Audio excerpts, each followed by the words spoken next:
Bonjour, deuxième vidéo consacrée à la fonction exponentielle. Dans une première vidéo, nous avons travaillé sur la mise en place de cette fonction avec des relations fonctionnelles. Aujourd'hui, nous allons nous intéresser à l'étude de cette fonction au niveau de son sens de variation, de son signe et de sa courbe représentative. Quelques rappels quand même sur la mise en place, puisque c'est ça qui va nous permettre d'aller très rapidement sur les sens de variation et signes. Notre fonction exponentielle, nous l'avons choisie pour qu'elle réponde à ce critère, à savoir que la dérivée de l'exponentielle est égale à l'exponentielle elle-même.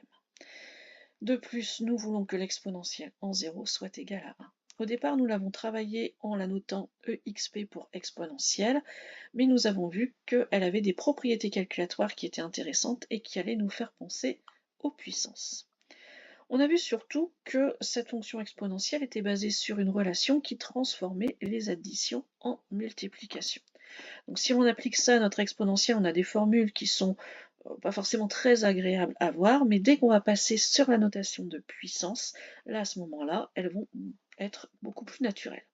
Pour cela, nous avons défini ce qu'était le nombre de l'air, qui correspond donc à l'exponentielle de 1. On l'a noté petite e, et on a pris une approximation de 2,718. C'est un nombre irrationnel, c'est-à-dire qu'il ne peut pas s'écrire sous la forme d'une fraction. Mais il nous est bien utile, puisque plutôt qu'aller écrire exp pour exponentielle pour la fonction, nous allons la noter sous la forme d'une puissance, et c'est comme ça qu'on va la retenir, donc petit e exposant x.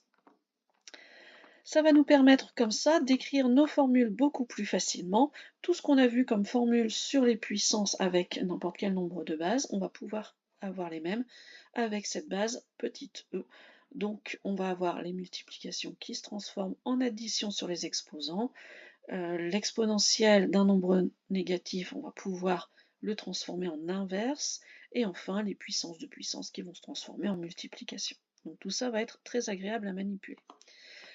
C'est ce que l'on a fait dans quelques exemples. Maintenant, au niveau de l'étude de la fonction elle-même. Donc notre exponentielle va être strictement croissante sur tout grand R, allant de 0 à plus l'infini. Donc en moins l'infini, la limite de l'exponentielle sera à 0, en plus l'infini, notre limite sera plus l'infini aussi. Donc notre fonction est monotone, strictement croissante, et donc ça va être très agréable pour travailler. On voit de plus que en allant de 0 à plus l'infini, notre fonction exponentielle va être strictement positive sur grand R, donc un seul signe plus dans son tableau de signes. Alors on peut se dire qu'elle n'a rien d'intéressant, mais en fait c'est justement ce qui en fait sa propriété de base, c'est qu'en fait elle est extrêmement puissante au niveau de ses applications, que ce soit en physique, en électronique, en électricité, etc., mais avec des propriétés mathématiques vraiment très simples, strictement croissantes et toujours strictement positives. Ça veut dire aussi que dans les études de signes, elle ne va pas compter, elle ne va pas aller perturber le signe d'autres facteurs par exemple. Sa courbe représentative, c'est peut-être ce qui est le plus intéressant. Si vous retenez cette courbe représentative, en fait, vous avez toutes les informations. Vous voyez donc cette forme-là à retenir, avec donc ici la limite égale à 0 en moins l'infini, la limite égale à plus l'infini en plus l'infini. On voit que la croissance, elle est vraiment très forte. Quand on dit dans une explication de données, quand on dit par exemple la croissance est exponentielle, vous avez peut-être déjà entendu parler de ça en démographie, en géographie, etc. Ça veut dire que la croissance, elle se fait très très vite. Ben, c'est cette représentation que l'on a quand on dit qu'une croissance est exponentielle. On voit ici les points de passage intéressants. Tout d'abord, au niveau de 0, on a dit que l'image devait être égale à 1. On peut rajouter d'ailleurs que la tangente, ça on peut la démontrer avec la formule habituelle, y égale f' de petit a facteur de x moins a plus f de a. Mais ici, avec les propriétés de l'exponentielle, notre tangente elle est très simple, c'est x plus 1.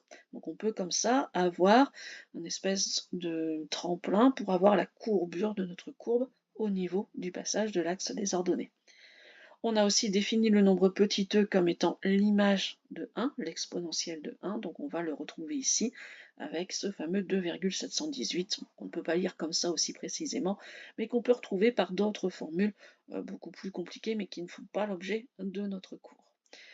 Voilà pour l'étude de cette fonction. Alors, elle va nous permettre, puisqu'elle est strictement croissante, de résoudre facilement des équations et des inéquations, puisque si on a deux nombres qui ont la même exponentielle, ça veut dire que ces deux nombres sont égaux, puisqu'elles ne passent, entre guillemets, je vais faire, c'est pas très mathématique ce que je dis, mais l'image elle est bonne, c'est qu'elles ne passent qu'une seule fois au même endroit. Donc si mes exponentielles sont égales, mes nombres sont égaux. On va donc pouvoir supprimer dans des équations des exponentielles qui sont égales pour ne travailler que sur les exposants. De la même façon, puisqu'elle est strictement croissante, elle conserve l'ordre. Donc ça veut dire que deux nombres dont les exponentielles sont rangées par ordre croissant, les nombres eux-mêmes sont rangés par ordre croissant. Et en particulier, on va pouvoir faire la comparaison par rapport à 1. Si l'exponentielle est plus grande que 1, ça veut dire que le nombre en lui-même est plus grand que 0. Si on revient sur la courbe, une exponentielle plus grande que 1, on est sur cette partie-là, sur cette branche-là, donc on est bien pour un x positif. Et une exponentielle qui donne un résultat plus petit que 1, on est bien sur un nombre x qui est négatif. Donc voilà, je pense que l'essentiel vraiment de cette vidéo se regroupe dans ce graphique strictement croissante, strictement positif, le passage ici de l'axe des ordonnées au niveau du 1. Alors n'allez pas parler, s'il vous plaît, d'ordonnées à l'origine, ça on garde ce vocabulaire pour les fonctions affines.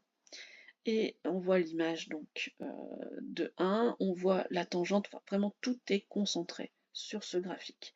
Je vous conseille de retenir donc, concernant nos deux premières vidéos, ce graphique et les propriétés calculatoires. Vraiment, voilà, tout se résume assez facilement.